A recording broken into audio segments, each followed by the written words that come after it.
Dosis de buena onda, tu podcast sobre anestesia y monitorización hemodinámica. Hola a todos y bienvenidos a un capítulo más de Dosis de buena onda, un podcast sobre anestesia y monitorización hemodinámica, donde entrevistamos a profesionales de referencia sobre temas de actualidad. En este episodio, que es un consultorio, plantearemos diferentes cuestiones a nuestros profesionales invitados. En este caso, contamos con la ayuda del Dr. Paco Escribá. Antes de nada, yo soy Ente Piñeiro, responsable de comunicación en Campus Vigón, y me acompaña, como ya he dicho, Paco Escribá, que es anestesiólogo en la CE en Valencia, con el que tuvimos la suerte de entrevistar en el episodio anterior. Si no lo has escuchado todavía, te invito a hacerlo, ya que hablamos en profundidad de algunos de los temas que vamos a plantear hoy. Buenas, Paco, ¿cómo estás? Hola, ¿qué tal? Buenos días. Bueno, pues sin más dilación, vamos a arrancar con la primera pregunta que nos ha llegado. Hola Paco, te quería hacer una pregunta. ¿Qué riesgos conlleva anestesiar a un niño tan pequeño? ¿No sería mejor anestesiarlo del todo? Gracias. Sí, bueno, en esta expresión de anestesiarlo del todo, ¿no? Pues por concretar un poco. Es verdad que a veces el paciente pediátrico neonatal o paciente muy pequeño es un paciente por definición no colaborador, y esa no colaboración te puede llevar a siempre pensar en que hay que implementar siempre una anestesia general.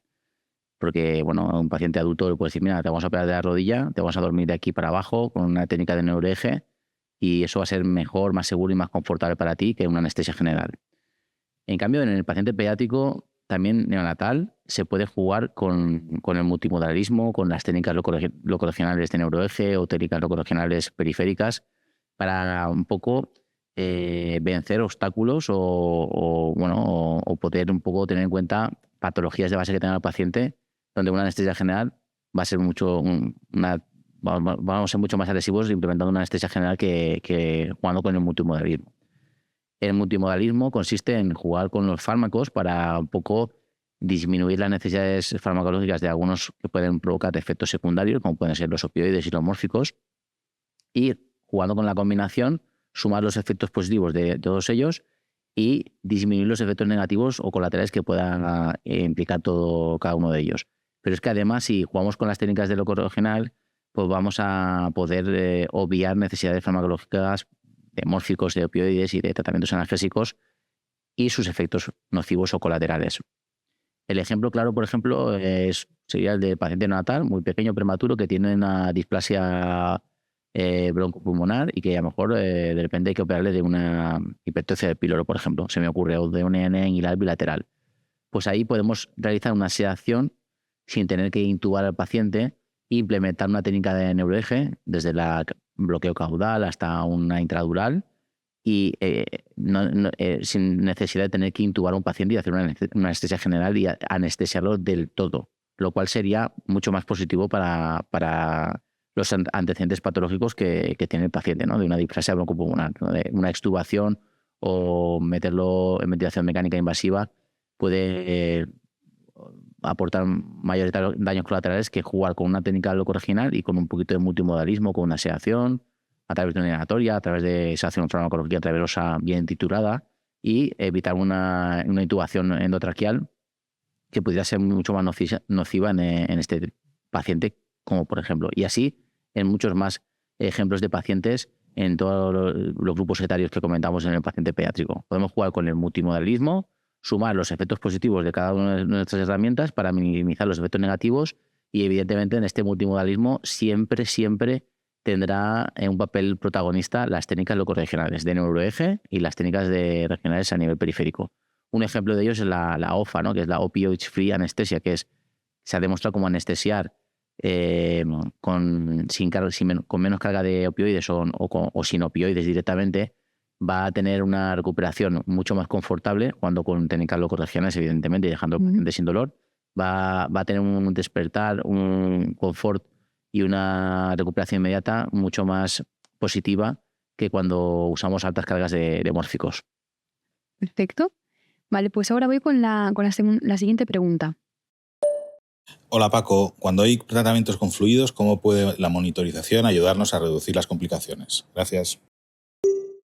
La monitorización, me gusta llamarle hemodinámica de la perfusión tisular, pero cualquier tipo de monitorización siempre va a sumar a favor. En el caso de la monitorización hemodinámica, por ejemplo, muchas veces se piensa que esa monitorización se tiene que implementar en el paciente extremo, de extrema gravedad, que está en bloque quirúrgico, entre la vida y la muerte, o en un área de críticos con un shock séptico que parece que está evolucionando muy mal o no. Se puede implementar una monitorización hemodinámica de una manera sencilla en cualquier paciente.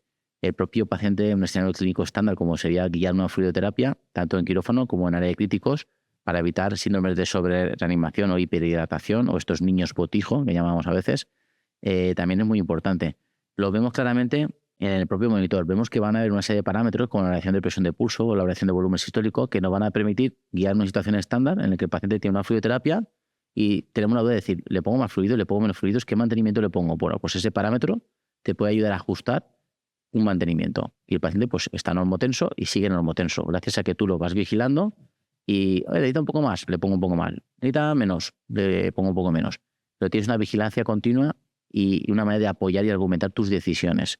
El paciente normotenso y que sigue normotenso.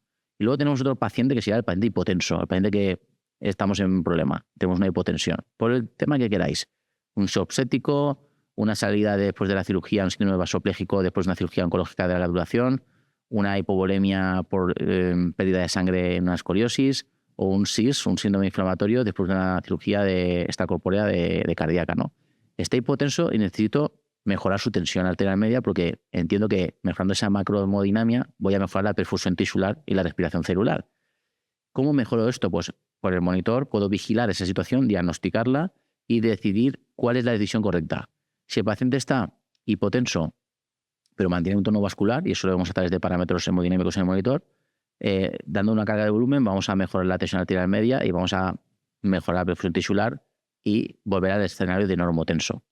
En cambio, si el paciente está muy vasopléjico, muy abierto, está hipotenso y tiene un tono vascular muy disminuido, a ese paciente, por mucho volumen que le pongamos, no lo va a rentabilizar intravascularmente. Y además será una patología que genere también una alteración de la permeabilidad en fases más evolucionadas y que el líquido genere edema, genere niños botijo, genere derrame pleural, derrame pericárdico, se vaya a sitios donde no nos interesa y no intravascularmente donde va a generar eficazmente una subida de tensión arterial media. Ese paciente, antes que una carga de volumen, necesitaría de un vasopresor. Corregir la tensión arterial media a través del vasopresor y ya volver al escenario de normotensión. Y una vez en el escenario de normotensión con un tono vascular correcto, ir jugando con el volumen cuando sea necesario para mantener ese escenario de normotensión. Bueno, pues esta era nuestra última pregunta. Antes de cerrar el episodio de hoy, te quería preguntar un poco como qué mensajes nos podemos llevar para casa, para todos los que están escuchando, qué es lo más importante que tienen que recordar del episodio de hoy.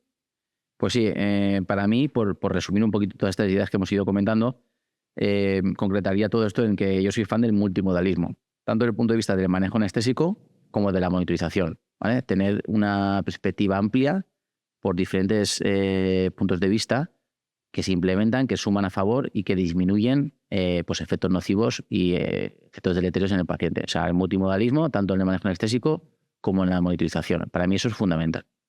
Perfecto, pues nada, esto era lo último, que era la última pregunta que teníamos hoy. Cerramos el episodio.